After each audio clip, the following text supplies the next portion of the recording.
आप सभी व्यूअर को मेरा नमस्कार, आदाब एवं सत श्री अकाल। मैं डॉक्टर विजय वर्मा और आप देख रहे हैं आपका अपना चैनल बेट हेल्थ केयर। आज का जो हमारा वीडियो है हाइग्रोमा पे है। सबसे पहले हम ये समझेंगे हाइग्रोमा होता क्या है।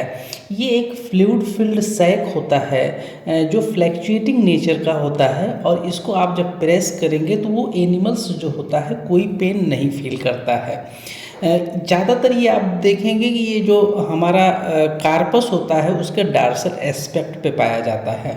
हमारे यहाँ जितने भी एनिमल्स होते हैं, चाहे वो कैटल हों, बफेलो हों या कोई और एनिमल्स जिसमें हाइग्रोमा कंडीशंस डेवलप होती है, उसके कई सारे काज होते हैं। उसमें से जो पहला काज होता है कि जो डार्सल एस्पेक्ट के जॉइंट्स होते हैं हमारे एनिमल्स में, अगर उसमें डायरेक्ट ट्रॉमा बार बार हो रहा है, मतलब बार बार उसको उस जॉइंट्स पे चोट लग रही है, तो वहाँ पे ये कंडीशन डेवलप हो जाती है।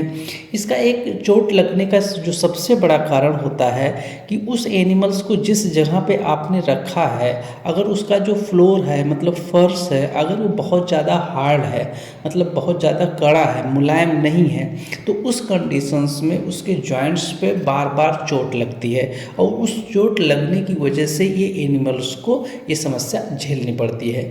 इसके साथ जो दूसरा कारण होता है कि अगर आपने जो उसकी नाद बना रखा है, मैंजर जिसको कहते हैं, अगर वो गलत तरीके से बना है, उसकी हाइट अगर गलत है, उसकी डिजाइन गलत है, तो कई बार क्या होता है जो हमारे एनिमल्स का पैर होता है उसमें बार बार हिट करता है जब वो खाने के लिए जाता है, तो उसकी वजह से इस एनिमल्स में ये समस्या आ जाती है। एक और कारण होता है, अगर किसी एनिमल्स को ब्रुसेल्ला हुआ हो और ब्रुसेल्ला के रिकवर करने के बाद ये समस्या डेवलप हो जाती है।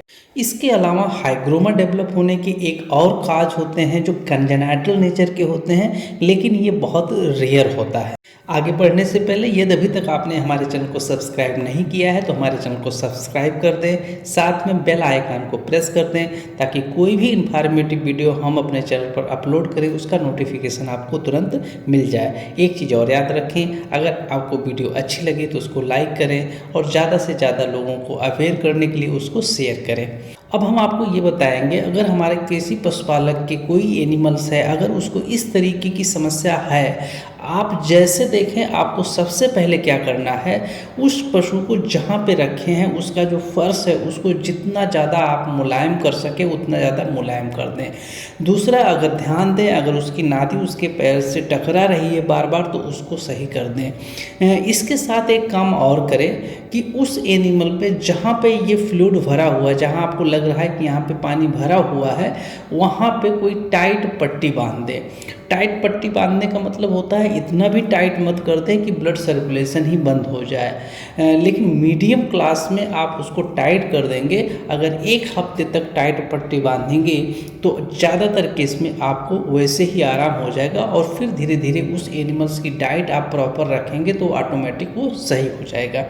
ये ज़्यादातर जो सही होने की जब संभावना बनती है, जो पशुपालक के द्वारा ये बैंडेजिंग की जाती है, ये कई बार आप देखते हैं जो छोटे बच्चे होते हैं, चाहे गाय के होते हैं या भैंस के होते हैं, भैंस के केस में ज़्यादा देखने को मिलेगा। उसमें अगर स्टार्टिंग फेज में आप देखें तो इस तरीके से अगर बैंडेजिंग कर देते हैं तो काफ़ी हद तक वो सही हो जाएगी। लेकिन अगर आपके बार बार बैंडेजिंग करने के बाद भी अगर ये सही नहीं हो रहा है तो जितना जल्दी हो सके आप अपने निकटतम पशु अस्पताल पर जा कर के वहाँ जो भी रजिस्टर्ड पशु चिकित्सक हैं उसको दिखा करके इसका प्रॉपरली इलाज करावें। इसके साथ साथ हमारे जितने भी पशुपालक हैं जिनके यहाँ इस तरीके की कोई समस्या है उनको मैं एक और सलाह देना चाहूँगा कि जिस भी एनिमल्स को ये समस्या हो, सबसे पहले उसको एक हफ्ता से लेकर के 10 दिन तक प्रॉपर मात्रा में मिनरल मिक्सचर चलावें। इसके साथ साथ जो कंसंट्रेट राशन आप दे रहे हैं, जो दाना उसको दे रहे हैं, उसको डबल डोज में देना शुरू कर दें। कई बार क्या होता है कि 10 दिन के अंदर जब उसको पर्याप्त मात्रा में राशन सब कुछ मिल जाता है तो ये समस्या अपने आप सॉल्व हो जाती है। इस वीडियो के माध्यम से हमारे जितने भी नए पशु चिकित्सक हैं उनको ये बताना चाहता हूँ कि जब भी आपको हाइग्रोमा का केस मिले तो सबसे पहले हिस्ट्री ले लीजिए, ये अभी जल्दी का केस है या कोई क्रॉनिक केस है। अगर जल्दी का केस हो तो कभी भी आप उसमें इंसिजन नहीं लगाएंगे। उस कंडीशंस में निडल के माध्यम से इसके अंदर जो भी फ्लूइड है उसको ड्रेन कर लेंगे और उसके बाद उसी निडल के सहायता से इसके अंदर कोई इरिटेंट या और कार्टिकोस्टेरॉइड, लेकिन वो जो लॉन्ग एक्टिंग कार्टिकोस्टेरॉइड है उसको यूज करना है। आप इसको 3 से 4 बार यूज कर देंगे, साथ में इसमें टाइट बैंडेजिंग कर देंगे, तो ये एनिमल्स लगभग 1 हफ्ता से लेकर के 10 दिन में ये सही हो जाएगा।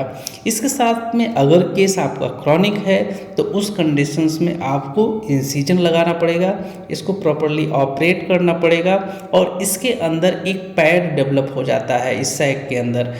वो बेसिकली फाइब्रस पैड होता है। जब तक उस फाइब्रस पैड को हम सही से रिमूव नहीं करेंगे तब तक ये एनिमल सही नहीं होगा। उस फाइब्रस पैड को रिमूव करने के लिए हमको सबसे ज़्यादा सावधानी बरतनी होती है, क्योंकि वहाँ पे जो जॉइंट्स का सैक होता है वो सैक रप्चर नहीं होना चाहिए। इतनी देर तक हमारे वीडियो को देखने के लिए आप सभी का बहुत बहुत धन्यवाद। जय हिंद, जय भारत।